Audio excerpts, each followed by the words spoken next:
Good morning guys. Ayan, Monday today. So, wala sila. Lahat nagpasukan. Ako lang mag-isa. Pero, ito na yung last day ng aking pahinga. Galing dun sa surgery. So, bukas back to work na ako. May go signal naman ako ng doctor na pwede na ako bumalik. Sinabi ko rin naman kung ano yung position ko sa trabaho. Sabi niya, kaya naman yan. Basta wag ka lang mag-lift. Talagang binawa na sa akin is magbuhat. So, yung pagbubuhat wala akong problema kasi yung mga co-worker ko talagang, ano naman, tinutulungan nila ako pagdating sa ganyan. Alam na nila yun, automatic. Kahit nung bumalik ako ng last surgery ko, nung isa pang surgery. So, ayan. Pagising ko, kakakapi ko lang. 11:30 na nga. Nagkapi lang ako, tapos ito, yung siomai. Kasi may giniling ako. So, ginawa ko siya tatlo. Ito yung siomai na may shiitake mushroom. Ito yung regular siomai na ginagawa ko, pero may shrimp. Tapos ito, pang skinless longganisa. So, nung tinoko yung sabi ko, ang dami nung giniling. Pang stock up lang ba? Alam, ito, na-share ko na yung longganisa, na-share ko na rin yung siomai.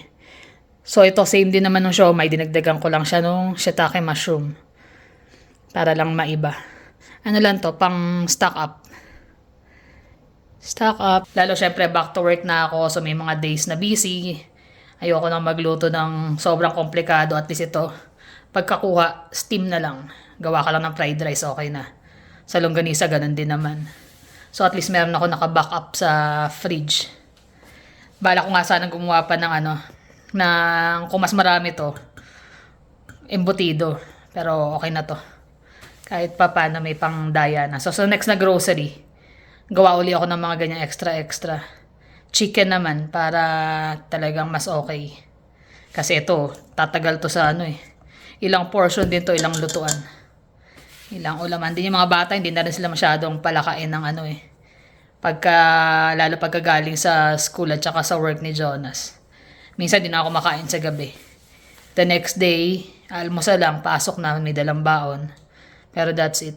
Lalo ngayon si Jonas nagiging siya sa volleyball. So sabi namin okay yung kasi exercise din niya yun. Sana tuloy-tuloy. Iwas ako hanggat maaari. Konting-konti lang talaga kasi mahirap na. Si Habi ganun din. Malapit na siya magpa-blood works yung annually na ginagawa. Sabi nga niya, iba na yung yung katawan niya. Na-feel niya kasi ang laki na nawala sa kanya, di ba? 10 kilos. So, feel niya na mas magaan yung pakaramdam niya, pagigising sa umaga, hindi siya yung hirap bumangon. Kasi di ba usually ang aga niyang gumigising. Eh dati before nung diet nung mga bawas ng bawal, ramdam daw niya na masakit ang ulo niya pagising sa umaga. Pero ngayon, na-feel niya na sobrang light. Kahit ako nung nabawasan ako ng timbang after nung surgery, sabi ko talaga hindi na. Iwas na talaga. Masarap sa feeling yung pagising mo, hindi ka hinihingal, hindi ka feeling pagod, lalo sa gabi. Kaya hanggat maaari, konting-konti lang ang kain sa gabi. Tapos, tinatry namin kumain ng mas maaga para meron kaming allotted time na bago kami matulog sa gabi. So, ayun. Ngayon, back to normal na. Pilitin ko magawa ng mga meal prep na mas madali para sa amin pati. Nagbabalot ako ng tawag mo dun, skinless longganisa. Gulat ako may nag-doorbell. Sinilip ko muna dun sa pinto. Sino? So wala naman akong expected na package. Kasi expected namin ito, baka maharang din. Umorder kasi kami ng halaman sa Thailand, di ba? So last time, naharang yung in-order namin. Hindi siya nakarating. So, medyo upset kami kasi sayang. Magkano rin ang inabot nun. Pero this time, dumating, kasi magkasabay yun eh. Magkaiba ng seller, yung binilhan namin. Yung isa naharang, itong isa dumating. So, matutuwa si Habi niyan pag tawag na galing sa break time niya. Sabihin ko dumating yung halaman. Gusto ko nang buksan pero syempre tagal namin inantay ito. Di mas maganda kung sabay namin bubuksan. Yan, ito. Ayan. Medyo pipi siya pero okay lang kasi nakarap naman individual yan. Tsaka walang kasamang pot. So, ayun. Pagdating na, tsaka namin bubuksan. Ayun, natapos ko na. Nabalot ko na yung skinless longganisa. So, ang dami. Ang piraso din to. Ilang kainan din yan. 2, 4, 6, 8, 10, 12, 14, 16, 18, 21. Tapos ito yung siomay na may shiitake mushroom. Tapos ito yung regular na siomay. So yan. Kahit ito, ilang kainan din yan. Mga 4. Pati ito. Mga 3 kainan. So ang dami. So ipapako na lang siya ng per portion. Para lalagay ko na sa freezer. Ayan na, nakauwi na. Sarap. Init eh. Init, 25 daw sa labas eh. Kanina umaga, lamig pa eh, no? Pero nung papunta na ako, nagte-20 na, 19 na lang eh. Yan yung binili namin sa IKEA na tinitimpla. Ano, sparkling water tsaka... Blueberry tsaka sparkling water. Tapos lagyan ko lang ng ice. Kasi yan ang kanyang merienda. At ayun pa yung mga itatanim na iba. Yan. Ayan na, binubuksan na ang ating mga in-order. Puro dyaryo, kaya safe na safe oh. Ano to? Unboxing. Parang Unboxing. napapanood natin to sa ano Ayan mga Ayan itlog-itlog. siya, balat-balat. Itlog-itlog. Hindi na namin na-expect na darating to eh. Hindi na. Kasi ang tagal na rin eh. Tsaka dadaan ng custom siya eh. Bilog-bilog. Dami. May naman pa ba ilalim na yun? Dyaryo na lang din. Meron yun. Ay, meron nga. Ang dami pala nun din. Dami nga eh. Iba nga yung isang paso Patay. tatlo-tatlo. Wala naman tayong lupa. Wala ring paso.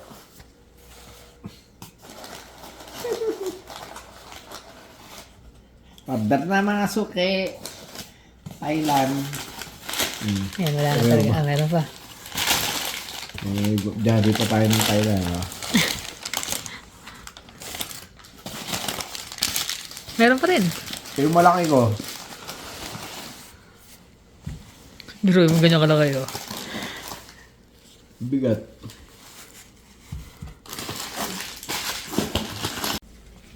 Gusto niya raw makigalgal kaya kinuha yung tripod. Ayaw ako nung nakahawak lang eh. Gusto ko nakikibukas din ako. Nakikibukas. Tagal kaya rin to. Ilang linggo namin inantay. Hindi na nga expected na darating eh. Balot na balot ah. Yung, hindi at least nakita mo yung ano nila. Oh, ganda. Uy, cute. Medyo namutla lang pero hindi siya. Pakita namin sa inyo ng close-up. Ilan mo na sa segang mga... Para kang para kang bata na gano'n ang Ito yung sa akin eh. Hindi mo alam kung anong bubuksan. Laki pala na ito, ganda. O puro papel. Laki talaga. Bigat eh, di ba?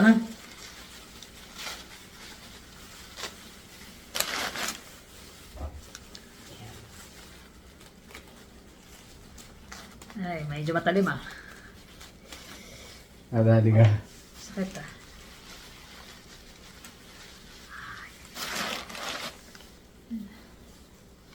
Kaulay niya, mustard ah. Sakit sa kamay ah. Ano talaga to, farm sa Thailand. Kahit sa Pilipinas, sa Thailand din sila kumukuha eh. Marami kasing variety talaga yung kanila eh. Nadi-develop nila yung yung mga halaman. Kahit isda doon din. Mga ano tawag? Beta? Beta. Hindi, marami na rin. Pati mga goldfish. Halos lahat na. Ganda rin kasi ng weather doon. Hindi, parang hindi masyadong okay. Di ba nalala mo nung in-order natin yung magkakasama sa paso? Yung hindi ka makakapamilya. Minsan kasi yung mga paso nila, Hinahaluan nila ng hindi ganun kaganda. tapos may kasama maganda. Pero not bad kasi magkano lang yan, di ba? Wala na kaming space. Saan na lalagay ito ngayon? Yung ano ko eh. Ang laki, solid. Ganda. Ganda na. Tsaka may ugat May ugat Hindi kagaya na nakuha natin dati sa walang ugat. Nahihirapan lang ako din pag yung pangalan nito. Yung dinibiligan. Kailangan talaga timing eh. So, halos lahat ng gym no Coliseum tapos na Halos pare-pareho. iba-iba lang na kulay. Kulay tsaka ng pate. So, may pakita namin sa inyo after namin yan. Buksan lahat. Ito yung isang malaki. Bali, dalawa lang yung malaki, no? Parang mami, eh. Galing ang pagkakabalot niya, eh. Safe talaga yung Ang daming dyaryo pati. Yung isa parang hindi siguro talaga siya. Tsaka puro may ugat talaga.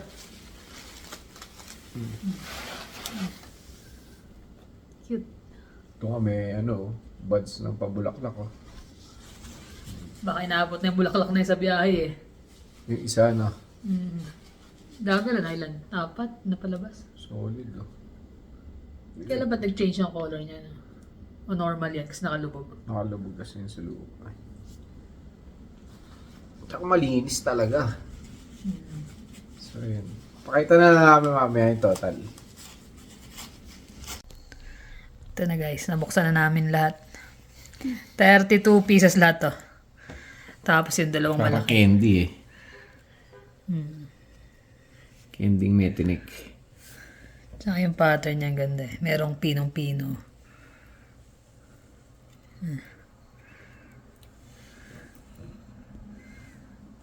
Yan. Yung isang batch ng mga Howard yan, hindi nakarating. Ito nakarating. Mas magaganda yun, no? Mas marami pa to. 5 lang yun, no? 5 lang yun, pero talagang piling-pili namin yun, eh. Kaso wala.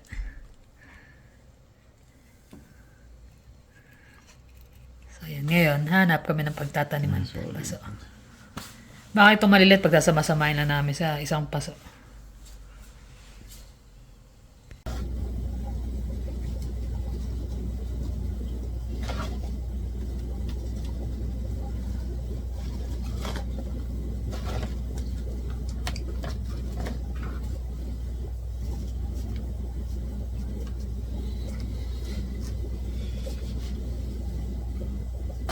Lagyan mo yung Hindi ako, buti pa. Eh, yung Meron na. vitamins. Meron na. Ano mo, tek, kagabi ko naglagay. Malilimutin na.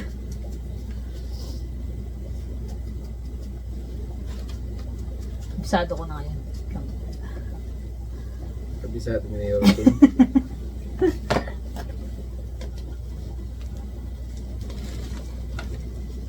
Dapat daw ito kinakantahan. Kanta mo. Alam ko mauto kita eh. Papakantahin kita eh.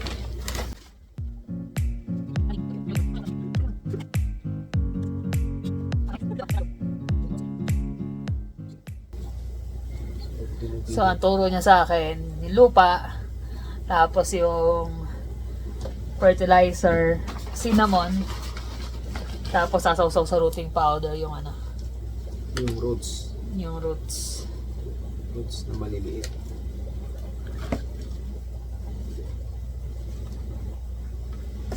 Marami ring mga mahilig sa halaman dito eh. Kaya lang ayaw nila ng cactus kasi ang tagal na naman ng progress. Pero kami kasi Ever since kasi nasa Pilipinas pa lang baby pa lang si Jonas. alaga na kami dyan eh.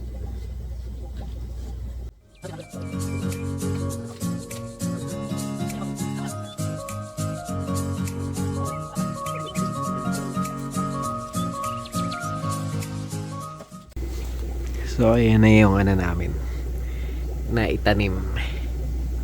Yan. Ganda ng mga kulay niya eh. Tsaka yung mga guhit. Dati yung mga kulay lang tapos ngayon na develop na nila yung yung mga guhit. Ito pa. Yan. Tapos may mga tinanim din kami nung nakaraan. Medyo tumutubo na siya. Pakita ko lang sa inyo. Ayan. Di ba malalaki na nga eh. Kaya lang hindi pa namin naalis. So yun oh. Gaya yan. Mga green na yan, maliliit. Mga galing sa buto yan. Tapos dalawang klase yung namin. yung pagpapatubo niya. Meron kami nilagay sa bulak. Inano lang namin yun. Kumbaga parang tinesting lang namin kasi marami nagsasabi sa na ano nga daw kumbaga yung growth rate niya mas mabilis. Pero ito mukhang okay.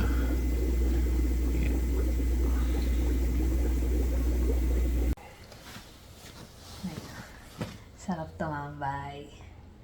Tingin-tingin sa halaman. Mga kakaibang alam niyo na. Mga aming mga babies. Babies, dumadami na yung babies. Nakakatuwa kasi nakarating yung mga galing nga ng Thailand. Tsaka naitanim na. Naitanim na. Mukhang maging okay. Ito nga iba eh. Ito yung mga dating Galing ko ng Pinas. Ang lalaki na. medyo malalaki na sila. Wala na ba yung mga parang niya puti-puti? Wala naman to eh. Meron lang yung yung iba dun. Yan, medyo malamig na naman. Lumalamig na naman. Iba na naman ang weather. Pero hopefully soon, uminit na. Kami ganyan lang naman ang aming ang aming gawain. Libangan. Maghalaman. Wala kami lupang mataniman dito kami sa loob. Tsaka yung di ba? Sabi nga may mga nagtatanong, sobrang nyo, yung supportive daw sa bawat kilos ng isa't isa. Tsaka yung compatible daw kami. Actually, hindi naman talaga yung compatibility nyo. Kunyari, mag-boyfriend, girlfriend pa lang kayo, compatible na kagad. Oh, bagay kayo niyan. Hindi eh. Kasi di mo naman kilala kung sino yung nakilala mo. Hindi mo naman alam kung ano ugali. Hindi mo talaga makikilala. Hindi mo makikilala. Totoo yung mga sabi ng matatanda. Hindi mo makikilala yung tao hanggat hindi mo nakakasama sa isang bubong. Ayan. Hindi mo talaga makikilala siya. So far kami, kalahati ng buhay namin, magkasama na kami dalawa. Kaya sa tagal ng panahon, kumbaga nahubog na rin ang Yun yung kumbaga kung ano yung gusto niya nung una, syempre hindi mo rin naman magugustuhan yun. No. Tsaka yung mga pagtatalo niyo nung unang sa relationship niyo, nandoon eh. Kasi nga kinikilala niyo pa yung isa't isa eh. Para nag-ano pa kayo na sino ba, ano ba ang gusto nito, ano ba? Para nag-a-adjust pa kayo after ilang years. Ayun doon nyo na malalaman kung ano yung mga gusto nyo sa buhay. Tsaka lalo nung lumalaki na yung mga bata. Dati medyo pagka maninita kami ng mga bata, syempre mag-iiba kayo ng di ba? Nung tumatagal, kapag galito isa, tahimik yung isa. Hindi pwedeng dalawa kaming magagalit kasi syempre mas yun.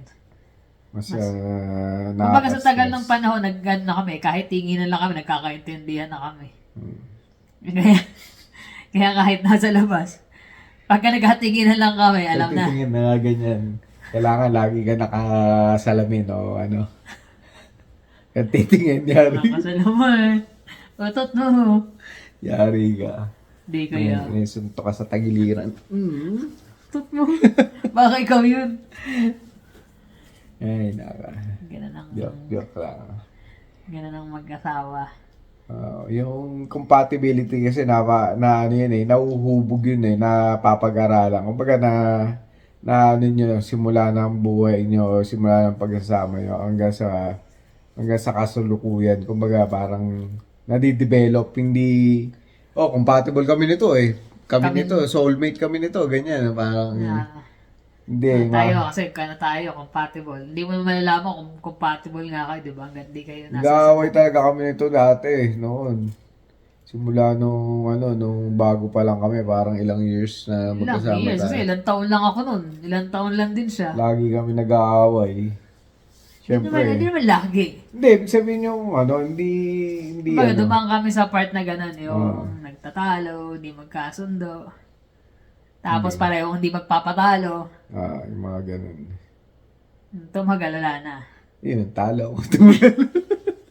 Yung tumagal, talo ako. Swerte mo nga Napagbibigyan ka sa lahat ng gusto mo eh. Hindi ka, kumbaga, hindi ko siya kinokontrol. Oh. Ganun din naman gusto ako kung ano yung gusto mo, di ba? Kaya ako simple lang ako. Basta ako, nanonood lang ako. Okay na ako, nasa bahay. Makain. Hindi naman ako palalabas eh. Yung, punta ako rito. Mag-ano muna ako. Mamasyal muna ako. Hindi eh. Wala kami Sino ba ganun. palalabas? Hindi naman din Kung Wala saan ako kami yung- pupunta, alam ka naman mamasyal ako tapos ako lang. Parang Iba na yun. imbis na alis kami ng halimbawa, di ba may mga iba, girls night. Boys Boys night. night, hindi. Pag di kasama isa, parang, wag na lang. Nakakatamad na lang parang Nasanay na lang po tayo. Kaya, na lagi magkasama. Kaya minsan may mga, punta kayo nito, may ganito. Punta ba tayo? Parang medyo awkward sa amin na yung lalabas, tapos maraming tao. Okay lang yung mga talagang common friends na, yung mga friends lang talaga. Pero yung pupunta sa parang malaking party. hindi mo makakilala talaga yung mga nandun. Parang ang hirap. Kaya parang palaw kami sa ganun eh. Wag na lang. Isang tayo sa bahay, manood na lang tayo. Nood na lang. Kaya yung mga anak namin, ganun din. Syempre, saan pa mo gumamana yan? Wala rin hilig sa mga ganun. Yung yung mga kaibigan lang nila, yun lang Oo. Si Jermaine lang yung medyo paiba-iba ng kaibigan. Pero may mga ilan siyang kaibigan na since nung, junior high. Ilan lang din yung 3, 4. Si Jonas ever since nung high school? Nung grade 12? Hanggang ngayon. Kumbaga, yung stick lang yun doon sa, 5 lang sila. sa kaibigan niya. May mga nakikilala sila pero yung laging kasama. Ganun lang din. So, kaya kaming 4 siguro. Magkakasundo kasi pare-pareho eh. Pare-pareho ng mga ugali, ng mga gusto. Wala namang masama rin, syempre. Maganda nga kasi yun kahit pa paano. Yung bonding nyo, kayo lang, di ba? Parang hindi na lumalaki masyado, pero Kumbaga, hindi kailangan lumabas. Hindi kahit nasa loob lang kami ng bahay, nag-enjoy na.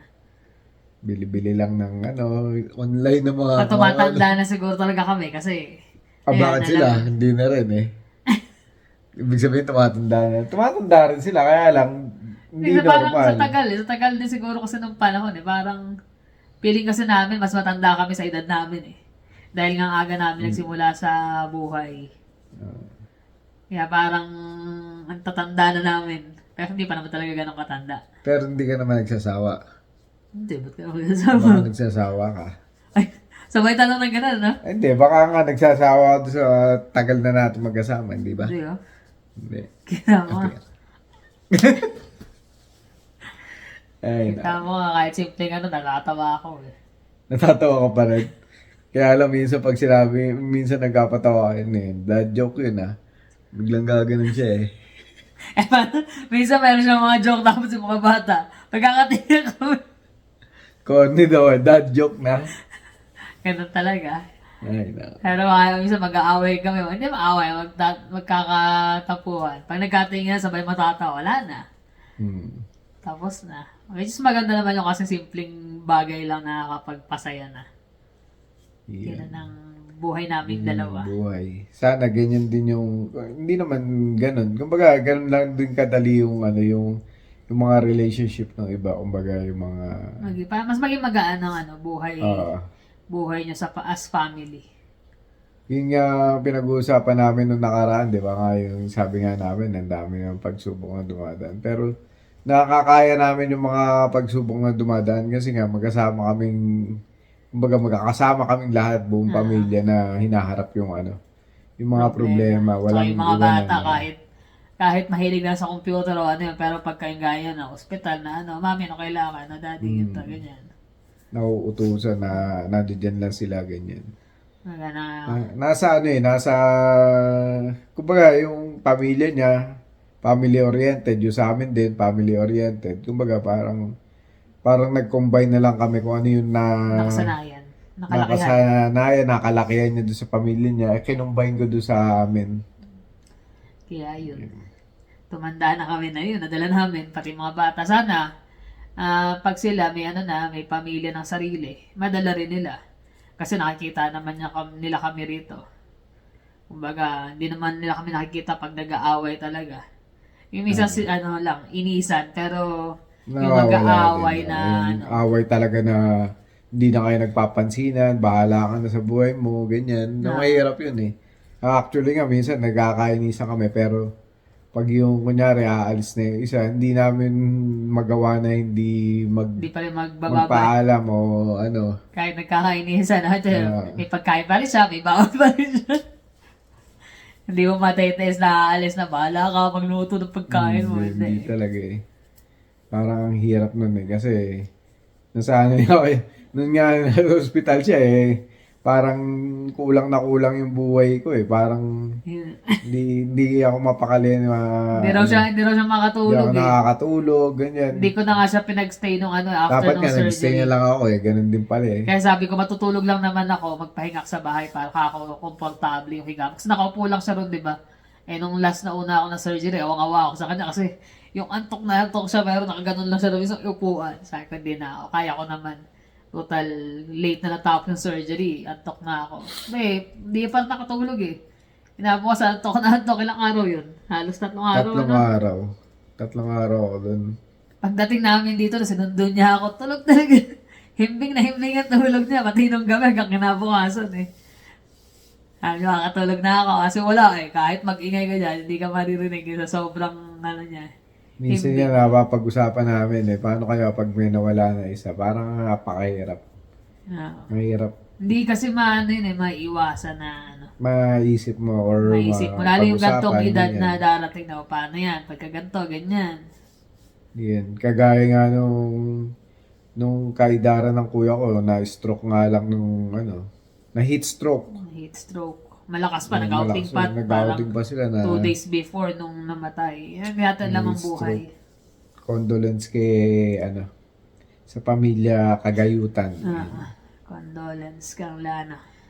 Kala Malayo Nanay Betty. si Nanay Betty, tsaka si Bong. Si Bong nasa Nasa Australia sila eh. Uwi daw ba sila? Uwi siguro yun. Sila parang Ed pupunta ng ng Aklan. Yun, hindi natin alam ang buhay eh. Kaya hanggat maaari, i-enjoy lang. Kahit simpleng ganito, yun, magkatabi, kwentuhan. Kami dalawa talaga lumilipas lang. Minsan pag day off, wala kaming plano. Nandyan lang kami sa may kabila, sa Supower dito. Oo, nagkakalkal. Basta magkasama kami o kain. Mag-cellphone man kami dalawa, magkatabi kami. Tapos kahit na nanonood siya, basta nandun lang. O kung may kanya-kanya kang ginagawa, nandun lang kayo sa isang lugar. Mahirap kasi, baka dumating yung araw, di ba? Wala na sa tabi mo, wala na. Hindi mo na nasabi, hindi mo na nagawa, hindi mo na naibigay o kung ano man yung gusto niya o gusto ko, di ba? Parang mahirap. Pero Gawin natin huwag nating isipin yun kasi lahat naman tayo papunta ron pero huwag muna nating isipin, di ba? Enjoy mo lang muna yung yung ride ng buhay. Yan. Maging masaya sa kung anong Masaya kung ano meron. Gawin natin makabuluhan, hindi yung galit, inis, ganyan, inggit. alisin yan sa puso at sa isip kasi hindi maganda. Hindi maganda yan sa buhay. Mas magaan ang pakiramdam pag wala kang tinatanim na galit, na inggit at inis sa puso. Kaya Siguro para wala kami kontento ko namang meron kami. yun nga eh, minsan hindi, may mga tao na nagtatanong, okay na kayo dyan? Parang ganun eh. Pero sabi namin, kung ano yung meron, di ba? Mahirap kasing Maghangad ng higit sa meron ka. Kasi doon nagsisimula yung yung kasakay mo eh, parang gusto mo, syempre, gusto mo pa. More, gusto mo parang ba, more, parang nagiging nagiging sakim ka talaga. Parang ang nangyayari doon kasi sarili mo na yung kinakalaban mo. Pero kung kontento ka, na kung anong meron ka, pasalamat sa Diyos ko, ano man ang meron tayo. Tsaka mapapanatag yung kalooban mo. Kumbaga, hindi yung paggising mo pa lang sa umaga, gusto mo na kagad din ito, trabaho, hanggang sa umuwi ka na, gabi na, trabaho pa rin. Parang mahirap. Huwag mo gawing race ang buhay. Kasi nga dapat nga, mas pinapabagal pa natin eh. Kasi habang nagre-race ka, hindi mo na mamalayan, yun, tanda ko na. Tingin mo sa salamin, tanda ko na ganito lang yung nakamit ko. Naabot ko sa buhay. Pero sino ba magtatanong sa'yo doon? Sarili mo lang din. Tatanong mo, bakit ganito lang yung naabot ko? Wala na bang ibang answer? Ba't ganyan ka lang? Ganito, Wala namang magsasabi sa'yo na gano'n eh. Pero nalay mong marites na talagang Kaya siguro doon hindi kami Sinusubaybayan naging ka. compatible kasi pareho kami ng nung pag-iisip sa mga ganung bagay. kasi nagsimula kami sa wala talaga eh. Oo. Sa isang kahig, isang tuka, parang ganun. Hindi naman sa Hindi naman sa ano. kahit saan to ka, literal. Kasi nakasandal din kami sa kasabi mami namin eh. kay si Mami Toyang. Nakaano din kami kay la mami. Kaya nung time na yon. Pero hindi kami humingi talaga na ano na Kumbaga yung ganun. trabaho niya, talagang Yung lahat ng sweldo niya punta lahat sa mga pangailangan ng mga bata. Ah, Kasi pag sa bahay, hindi naman namin masyadong pinoproblema. Yun na nga lang, nung nag-abroad siya, nag-abroad ako doon, nagbibigay na kami ng share. yun talaga. Pero nagsimula talaga kami, as in, sabi nga ng mami, ako bahala sa ganito, basta yung pangailangan ng mga bata kasi gatas, diaper, ang mahal. Mahal ng time na yun. Tapos yung gatas pa ni Jonas nun, ano, Mamahal eh. mamahalin. Kasi medyo ano siya, hindi okay yung isang gatas na pinano niya. Tapos diaper, lakas lahat. Kahit si Jermaine, may mga rashes, mga ano. Laging na ano yun. Pero si Jermaine ang swerte kasi nung time na Baga nasa Korea 5 na years ako ang eh. pagitan nila eh. So parang hindi, kahit nung Sa bagay si Jonas stable. nun, swerte. Hindi naman natin sila ano yung parang Kasi nga, kahit bata kami nung time na yun, parang lahat sa bata na pupunta. kung ano yung gusto nila. Pupunta lang kami ng Maunlad Mall sa Malolos, bili ng CD, bili ng merienda, tapos na. Okay na yung namin nun. Maglalaro kami ng PS1. Habang kumakain ng nagaraya at saka yung Colt 45. Ay, naka. Yun na. Hanggang sa ngayon, nadala namin. Baga may contentment Ah. kung ano yung meron. Na-share lang naman namin kasi nga yung mga comment ng mga nakakaraan na nakakatuwa naman kayong dalawa, yung kahit anong pagsubok yan, basta buo kayo. Totoo Yeah. yun. Basta buo kayo, kahit anong pagsubok kayong Basta kakayanin. magkasama kayo. Hindi lang kayo mag-asawa kundi yung buong pamilya. Ah. Tsaka yung mga pagdarasal, ganyan, malaking bagay talaga yun. Hindi kami reliyosong tao pero Pero naniniwala kami sa Diyos, syempre. At saka nagpapasalamat kami sa Kanya. Papasalamat Sa kami. lahat ng blessings na pinagkakalob niya para sa amin, sa pamilya. Lalo na doon sa mga nilagpasan ni Carla na Pagsubok. pagsubok, mga operasyon niya. Wala nga, sabi nga na parang di ka na-opera, pangalawa na sa akin. Sabi na sa akin sa trabaho. Wala, ganun talaga eh. Mabilis ako mag-bounce back. Yan. Meron akong support system na malakas. Yun lang naman. Nice. I-share lang naman namin kasi nga nabas. Nakakatawa yung mga comment. Kaya shinare din namin kung ano yung meron kami. Kaya patuloy pa rin kami nagbablog na kinikwento namin kung ano yung pinagdadaanan namin. Kung ano Kasi yung, for sure maraming pamilya dyan same na pinagdadaanan namin. huwag kayong susuko. Kasi ano yan kumbaga doon matetest yung ano nyo yung samahan nyo sa mga ganung bagay, sa mga pagsubok na ganun. Doon na Lalo kayo pinapatatag pag nalampasan nyo. nyo. Sa mga susunod nun, kaya-kaya na. Easy lang yung mga susunod. Tama. Paano guys? Kami nanood kami ng Ghostbuster! Ghostbuster. Yeah. Paano guys? Salamat ulit sa panonood. See you on the next vlog. Bye.